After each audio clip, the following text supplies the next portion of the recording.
My son forgot to pick me up from the hospital, so I rented a car, drove home, and found out they'd changed the locks, so I changed the will. I did not forget to pick you up, Delilah. I chose not to. So what? Let them wheel your old corpse into the hospital morgue and leave you there. Honestly, every time I see you, I want to throw up. I remember the click of the hospital clock, the hollow sound it made every hour like a knock on a door no one was ever going to open. I was lying there, sore from gallbladder surgery, with the IV drip hissing beside me and a dull throb crawling under my ribs, each breath stretched against the bandage wrapping my abdomen. The nurse had just said I could be discharged. I nodded, feigned gratitude, and reached for my phone. Outside the window, the trees of late autumn in Maine stood like tired old ghosts, their branches twitching in a wind that smelled like the end of something. I had called him 5 times. Grayson Cotter, my only son, my only child. First call straight to voicemail. Second, the same. The third connected, then dropped. The fourth rang, no answer. 5th time, he picked up. I barely got out a hello before he launched in, voice sharp like tin in my ear. My fingers clenched the phone, knuckles aching.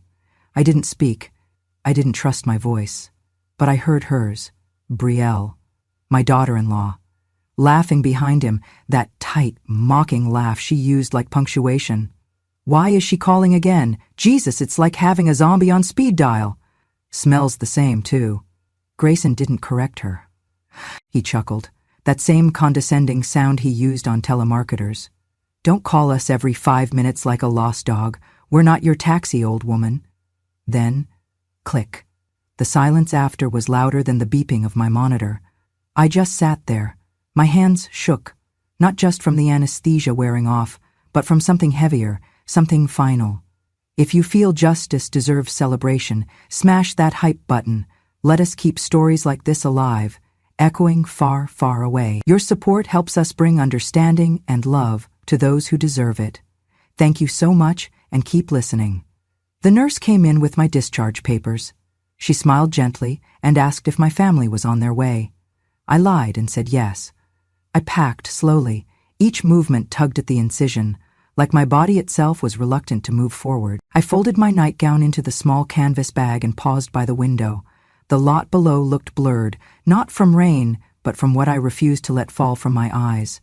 Maybe he was having a hard day.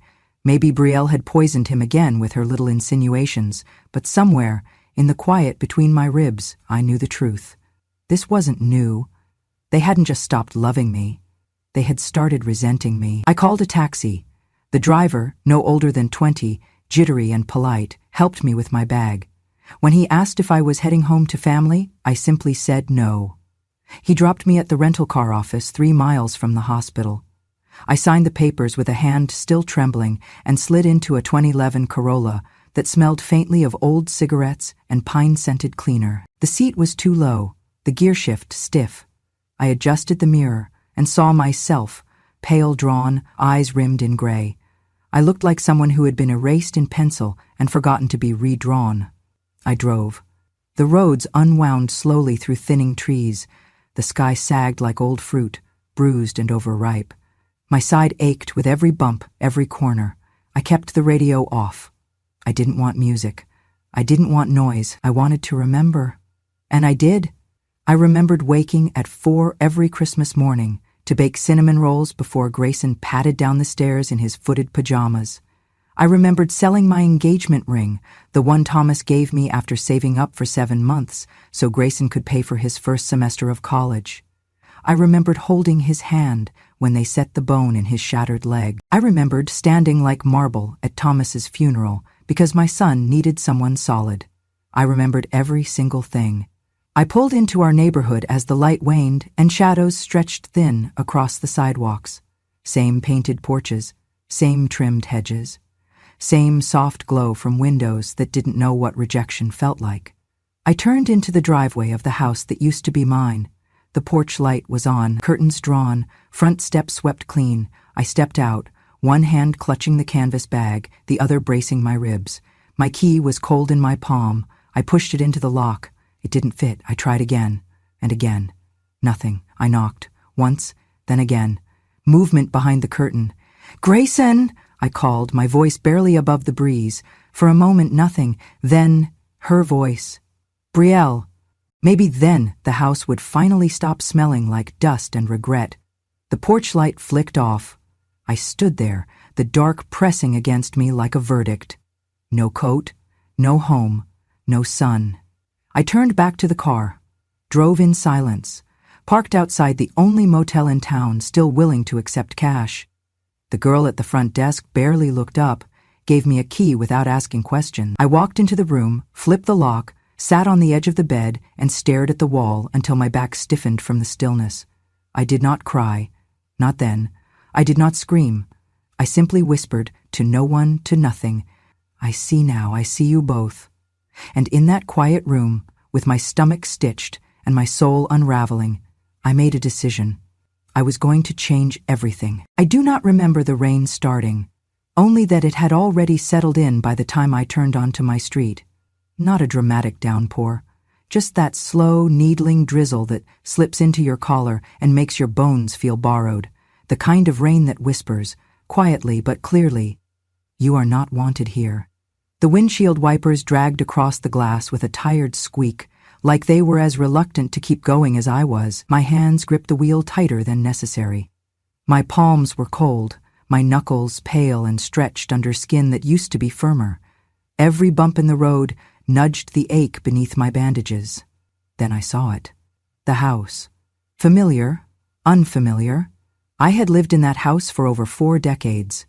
It was where Thomas carried me across the threshold, where Grayson learned to ride a bike, scraped his knees, shouted with joy the first time he stayed upright, where I hemmed dresses by the kitchen window, where Thomas planted the hydrangeas so blue they could make your breath catch in June. Now the driveway was smooth and new. The porch railings had been repainted. The welcome mat said, "Home is where the wine is." The hydrangeas were gone, ripped out and replaced with 2 sterile pots holding fake-looking topiaries that were too perfect to be real. I pulled up to the curb, heart crawling toward my throat. The engine ticked as it cooled. I shut it off, but sat a moment, eyes fixed on the house I used to belong to. The lights were on. Living room, kitchen, dining room. Shadows moved through the windows, figures walking, talking. They were home. I reached for the door handle. My body resisted. Everything hurt more after the drive. The dull surgical pull in my side, the tight ache in my thighs. Still, I stood. I grabbed my bag from the passenger seat, wrapped my coat tighter around me, and climbed the steps slowly. One hand on the railing, one foot carefully placed, breathing shallow. I had to pause halfway to gather myself. I reached the door. Familiar door. My door. I pulled out my key, slid it into the lock. It didn't turn. I blinked. Pulled it out, tried again. Still nothing. I stared at it. My house key, sitting in the lock like a joke. I'd had that key longer than I'd had gray hair. It had worked last month, last week. Then I saw it. A new lock. Shinier, thicker, brassy and untouched by time. They had changed it. My lips parted but no sound came. I reached out and knocked 3 times, not loud, just enough to be heard over the drizzle. The sound felt small. No answer. I knocked again. Nothing. A shadow shifted behind the curtain. I saw movement on the staircase inside. "Grayson," I called, just above a whisper. "It's me." No response, no footsteps. Then a voice. "Brielle, you're not supposed to be here, Delilah." Her voice carried from the second-floor window, sharp and clear through the glass. "You should have stayed in the hospital. Or better yet, found yourself a retirement home where they hand out Jell-O and call you sweetheart."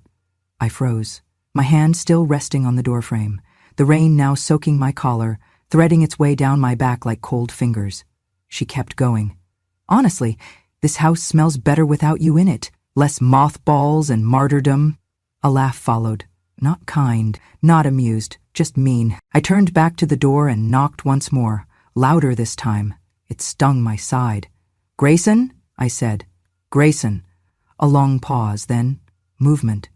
I saw him at the bottom of the stairs inside, just for a second. He walked across the hall. I knew that gait. I knew that silhouette. He stopped by the front door.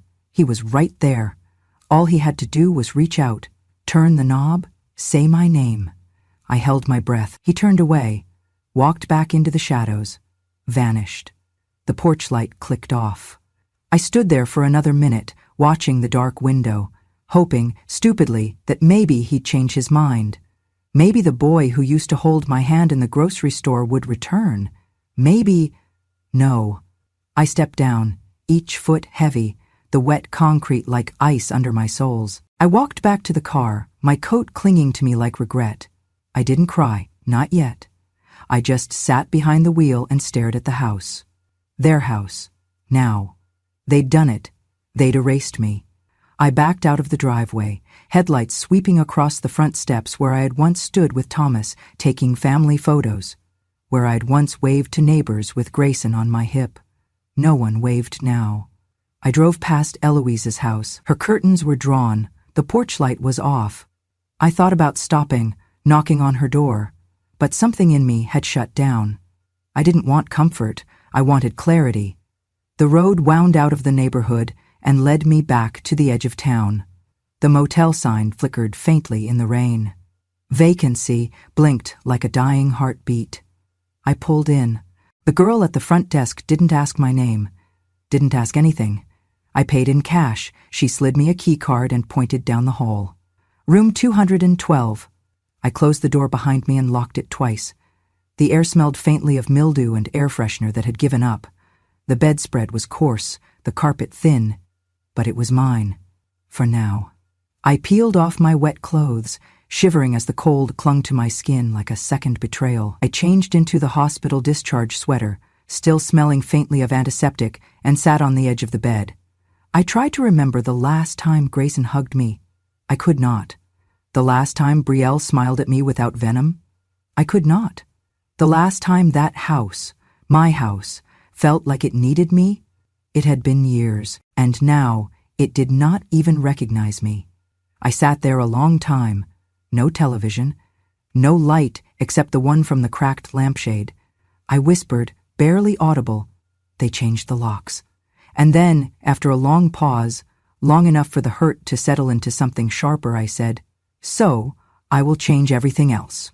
There is a particular kind of silence that settles on you when you realize your own child has rewritten the story of who you are. That night in the motel, wrapped in a scratchy polyester blanket with the TV off and the rain still ticking against the window like a metronome set to despair, I did not sleep. Instead, I remembered. Not because I wanted to, but because silence always brings memory with it. And memory, especially the kind you have buried deep enough to survive decades, does not knock before entering. I remembered who I used to be, who I still was, somewhere under all this grief and dust. Before I was a mother, I was a maker. I had hands that knew fabric like a second language. I could tell the difference between French silk and Italian chiffon with my eyes closed. I ran my own tailor shop in Boston for over 30 years. Delilah's Dressings, they called it, on Tremont Street, next to the flower shop and the bookstore that smelled like pipe smoke and secrets. I stitched wedding gowns for 3 generations of one family. I hemmed opera capes, theater costumes, christening robes, prom dresses. People came to me for the moments they would remember forever. And I remembered Thomas, my Thomas. A high school literature teacher who smelled like peppermint and wood smoke, who read sonnets to me in the bathtub, who proposed with a thimble instead of a ring because he knew I'd wear that more often. We built a quiet life. We built Grayson. Thomas had a voice that carried calm even when the world tilted sideways. When he got sick, he still read to me, still made me laugh. And just before he died, he held my hand in that hospital bed and said, "Delilah, keep the land in your name. If something ever happens, protect yourself. People change." I did not argue with him. I never had when he spoke like that, and after he was gone I honored his wishes. We had bought that property in Maine together, a fixer-upper of a house with land that stretched out like open arms. After Thomas died, I sold the shop in Boston and moved back to Maine. Grayson was already there with Brielle, and I thought maybe we could begin again. I brought the deed with me. I kept it in a small lockbox at the bottom of my hope chest, not because I was planning anything, not because I distrusted them, but because my husband asked me to. Grayson did not take it well. At first it was small things, passive comments at dinner about not being treated like family. Questions disguised as jokes, like, "You still think I'm that teenager who stole $20 from your purse?" And then, slowly, the jokes stopped being jokes. One morning we were sitting at the kitchen table. I had made coffee.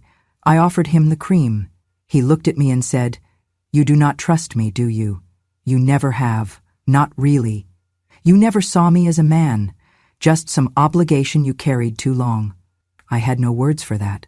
Only silence, and he took that silence as guilt.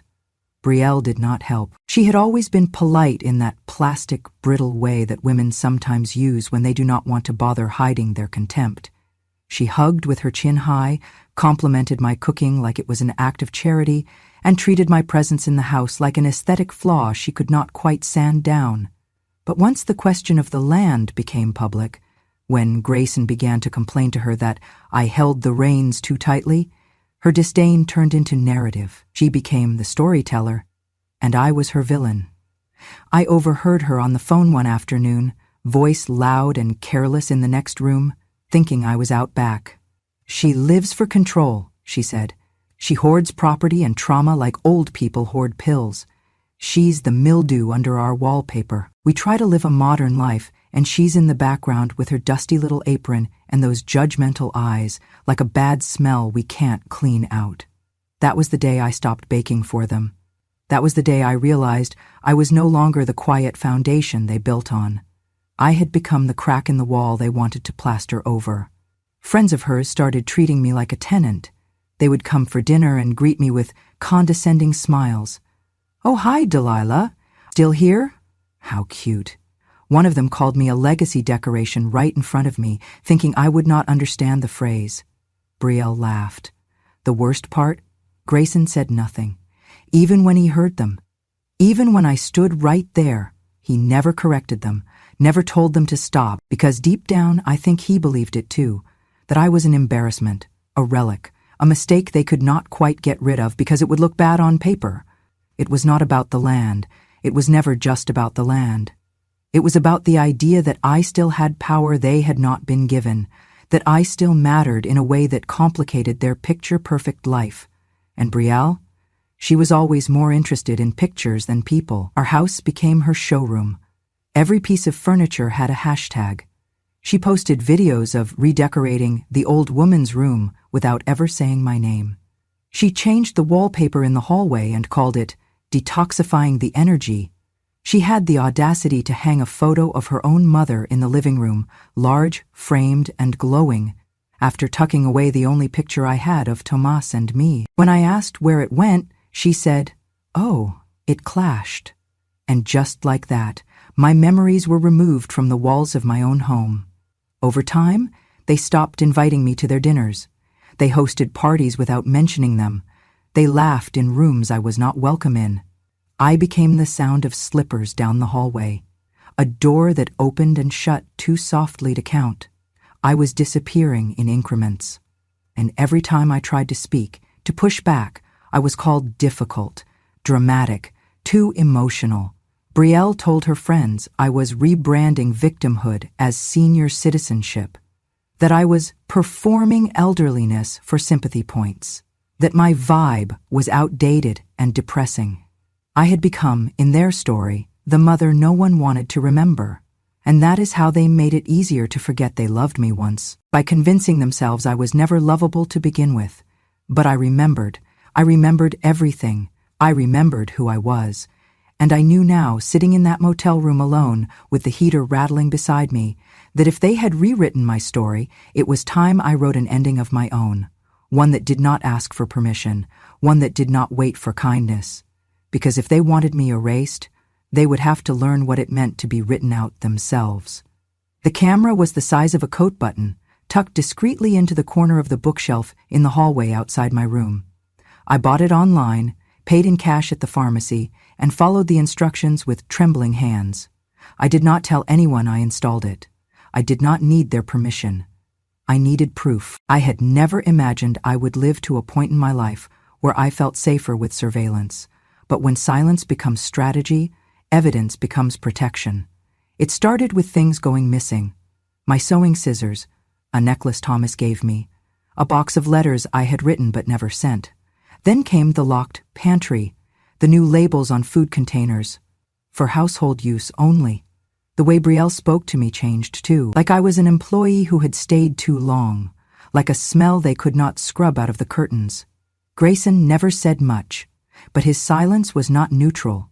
It was agreement worn like a mask. And when I once mentioned feeling unsafe, his only response was, "Maybe you're just too sensitive for the way the world is now." So I stopped talking. I started watching. The camera had been running for months, collecting snippets of footage in grainy black and white. I rarely looked at it, just enough to keep the battery charged, to swap the memory card. It was not until the week after they locked me out of my own home that I sat in the motel room with a cup of weak coffee and watched the clips in sequence. I did not expect what I found. Halloween. Brielle had hosted a party. Not a surprise, she loved curated chaos. But I had not known about this one. They told me they were visiting friends that weekend. I had gone to bed early with a sore hip and woke up to an empty house. But there it was on the footage. October 31st. The hallway filled with unfamiliar laughter, high heels clicking across the hardwood, voices shouting from the living room. I fast forward. Then I saw her. Brielle, wearing a gray curly wig, a long beige cardigan I recognized, one of mine. A plastic oxygen tube looped clumsily around her ears and into her nose.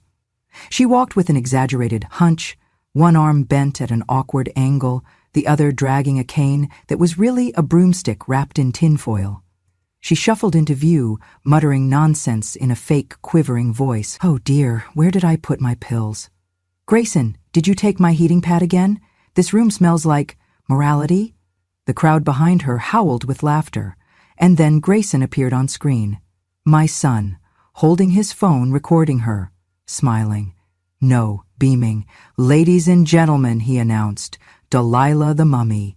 Still won't die." Brielle shrieked with joy, twirled around, pretended to cough into a tissue, then dropped it on the floor and yelled, "I used to be respected. Now I'm just mold in a cardigan."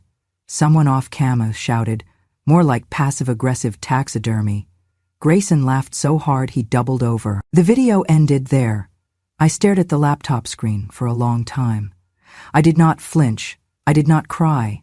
I simply reached over to my bag, pulled out a blank DVD from the pocket of my coat, and burned the footage onto it, labeled it with neat handwriting. October 31st, hallway camera, 8:42 p.m. Then I slipped it into a slim plastic case and called the only person in town I trusted, Eloise Garner. She picked up on the second ring, her voice warm and crisp, like autumn leaves underfoot. "Delilah, sweetheart, what's going on?" I asked if she could meet me, discreetly. No questions yet. She said yes. We met at the church garden the next morning.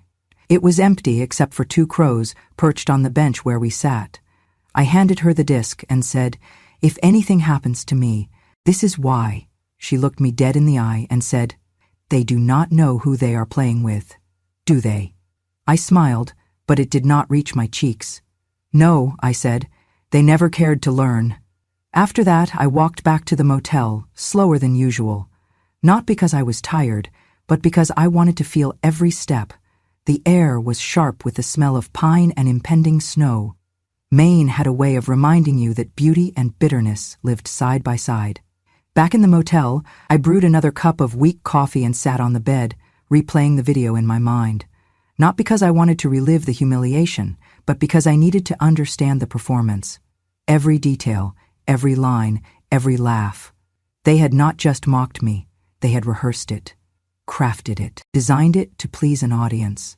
They made me a character in their little show. But they forgot something. I was never background noise. I was never a prop. I had built that house with Thomas, sewn every curtain, patched every chair. I had raised Grayson under that roof, taught him to tie his shoes, wipe his nose, read his first sentence.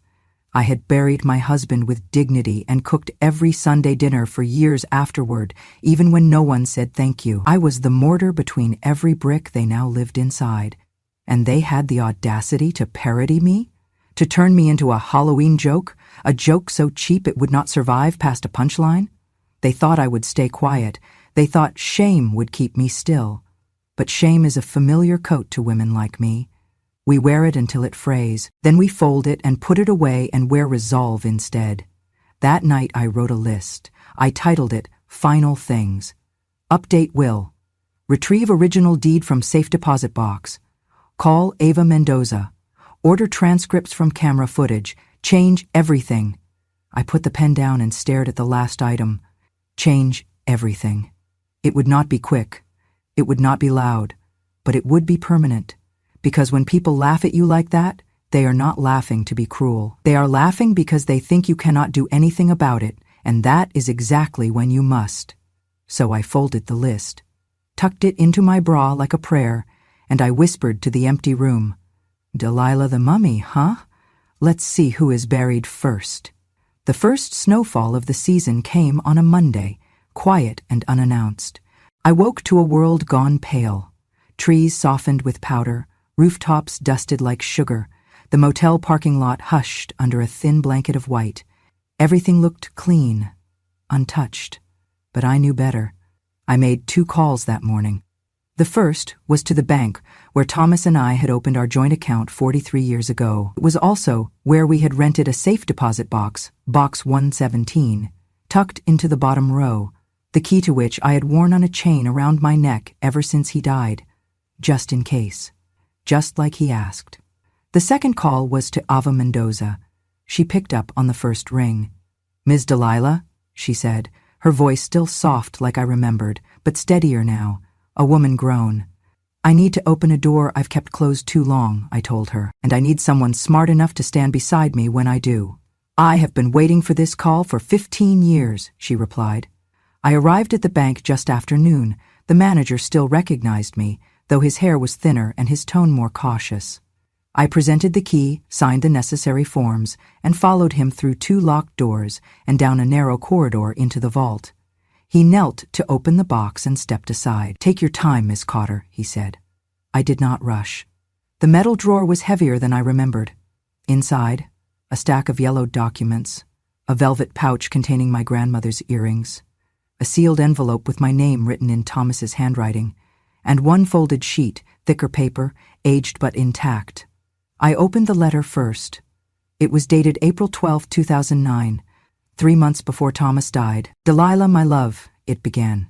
"If you are reading this, it means the world has gone a bit colder, and it means I am no longer beside you to keep it warm. I know you. I know you'll carry on quietly, maybe too quietly, so I am leaving you something louder."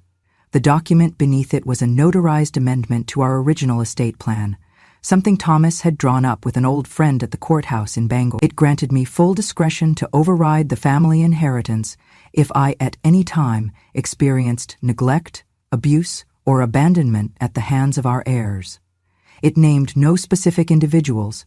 It simply said, "In the event that Delilah Jane Cotter is treated without dignity, she shall be entitled to reallocate all assets as she sees fit." The assets included the house Grayson now lived in, the adjoining rental property we once leased to a local teacher, 7 acres of land up near Belfast, where Thomas had dreamed of building a community garden, and a retirement portfolio valued at just over $1,250,000, 0 cents.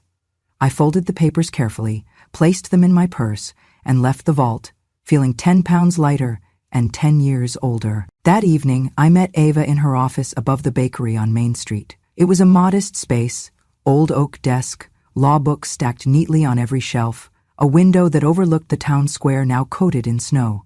She looked up as I entered and smiled. "Still wear your hair the same way," she said, "and still walk like you own the place." "I used to," I replied. She poured tea without asking and gestured for me to sit. I handed her the documents and waited while she read. Her eyes did not widen, her jaw did not drop, but her grip on the paper tightened. "This," she said slowly, "is enforceable." I nodded. "And the footage?" she asked.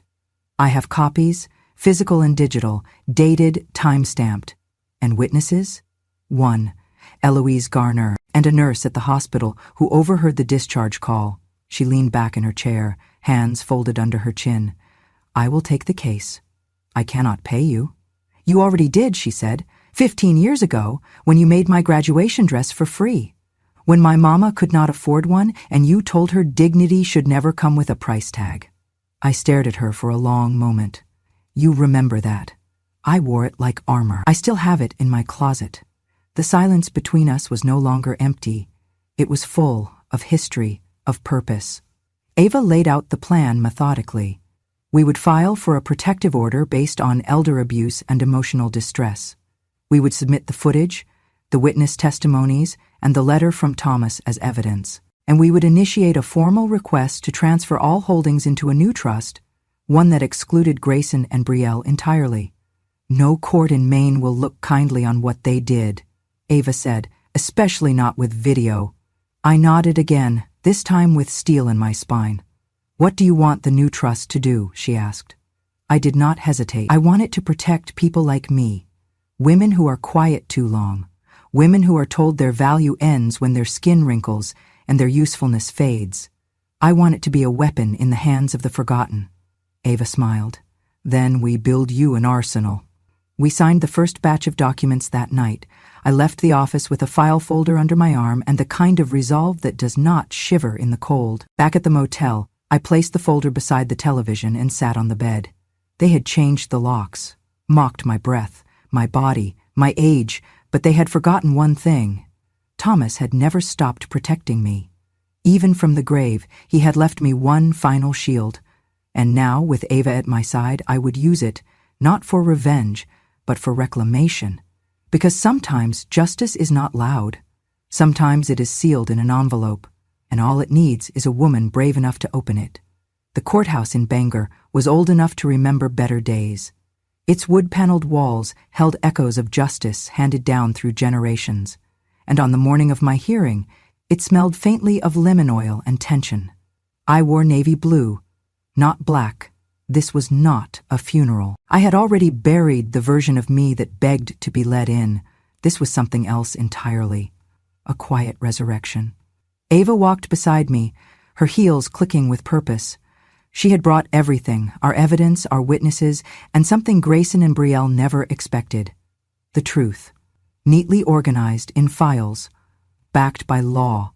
The courtroom was fuller than I anticipated. Maybe it was the novelty of a woman my age standing alone against her own blood. Maybe it was Brielle's curated network of supporters wanting a show. I gave them one, but not the kind they came for. Grayson sat at the defendant's table, arms folded, jaw tight. He looked older than I remembered. Not aged, just emptied. Brielle sat beside him in a beige pantsuit too bright for the room, her hair styled perfectly, her face brittle. I could smell her perfume from my seat. Synthetic roses, overwrought. The judge entered. Everyone rose. I kept my hands steady on the edge of the table. It began with Ava presenting the claim. Elder abuse, emotional harassment, property exploitation. She stated the facts without embellishment, clean, clear, cutting. Then came the evidence. First the clip. The courtroom darkened as the screen lit up. There, in black and white, Brielle pranced across the hallway in costume. My cardigan, fake oxygen tank, cane made from a broomstick, her voice high-pitched and cracking. Oh, dear, where did I put my pills? Laughter from the party echoed through the speakers. Then Grayson's voice, clear as crystal. Delilah the mummy still won't die. A few gasps scattered through the courtroom. One woman shook her head and muttered, shameful. When the lights came back on, Brielle was pale. Grayson refused to look up. Then Ava presented my journals, dozens of entries written in my hand, cataloging months of neglect, cold meals, locked cabinets, parties I was excluded from in my own home. Finally, Eloise took the stand. She did not cry, did not falter. She came to my house soaking wet, she told the court.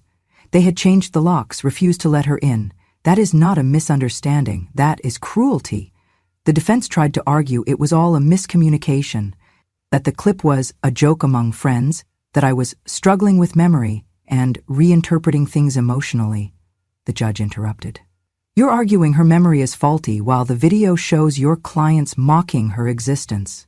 The defense went quiet after that. And then it was my turn. I stood, did not need notes. I spoke softly. I told the judge about the years I spent building that home, the sacrifices I made, the dignity I gave without asking for much in return. I told them about the smell of bleach in the laundry room where my picture used to hang, about how silence can be a scream when it comes from your own child. I am not here because I want revenge, I said, voice steady. I am here because I want it on record that I was not invisible, that I was not irrelevant, that I was, and still am, someone worth respecting. The judge nodded. He called for recess. When we returned, the courtroom was silent, and then he spoke. In the matter of Delilah Jane Cotter versus Grayson and Brielle Cotter, he began, this court finds in favor of the plaintiff. Grayson flinched. Brielle blinked rapidly. The judge continued. Effective immediately, the defendants are ordered to vacate the primary residence and adjoining property within 21 days. The plaintiff retains full ownership and authority over said assets. Additionally, the court awards $300,000, 0 cents in damages to Ms. Cotter for emotional and reputational harm.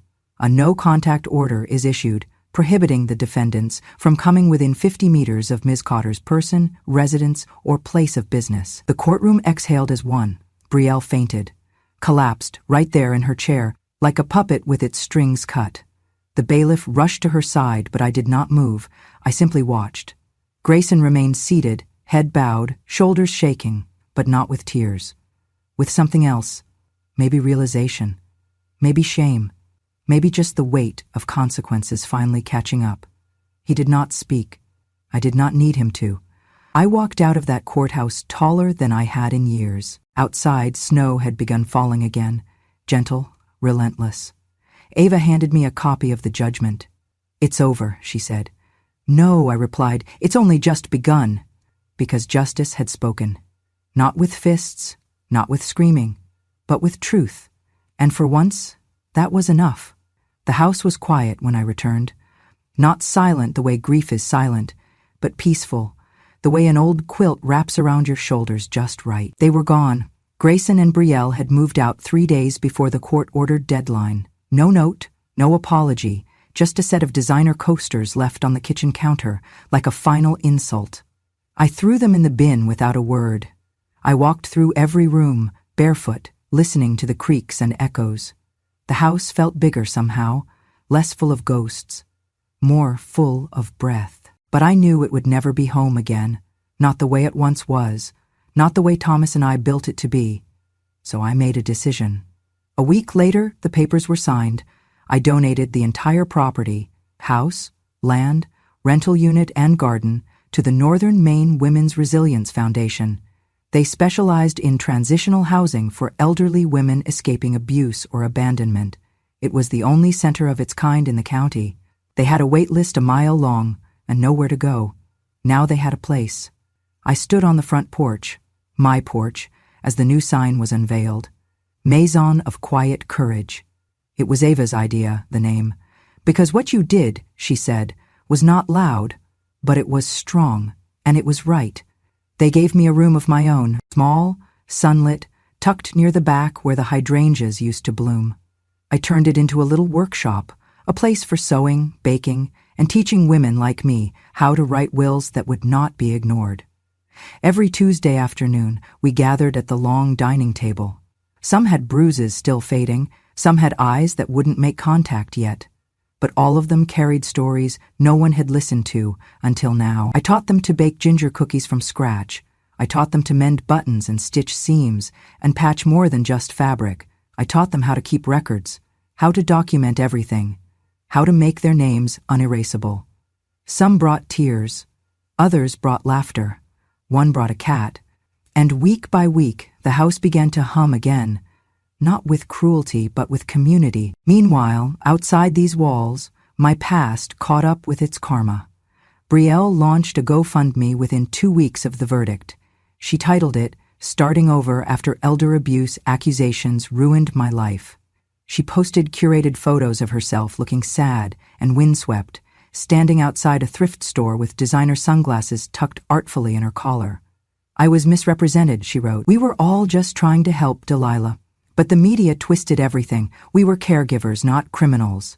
She raised $482, 0 cents in the first 3 days. Then the clip resurfaced. Someone, probably from Ava's office, leaked the Halloween video online. It spread like frost on a windshield. Twitter, Reddit, even TikTok. Suddenly, Brielle was no longer a misunderstood daughter-in-law. She was the woman who mocked her sick mother-in-law on camera, then begged for money online. The backlash was swift. Her GoFundMe was flooded with comments. Mocking the elderly isn't cute, Brielle. Delilah the mummy? More like Brielle the bully. I hope your costume keeps you warm when karma kicks in. Within 48 hours, the fundraiser was shut down, reported for fraud. Grayson did not fare much better. Word got around that he'd been evicted by his own mother and lost $1,250,000, 0 cents in assets, because he laughed at her illness. He tried to apply for a job at a local real estate firm, but one of the interviewers had seen the video.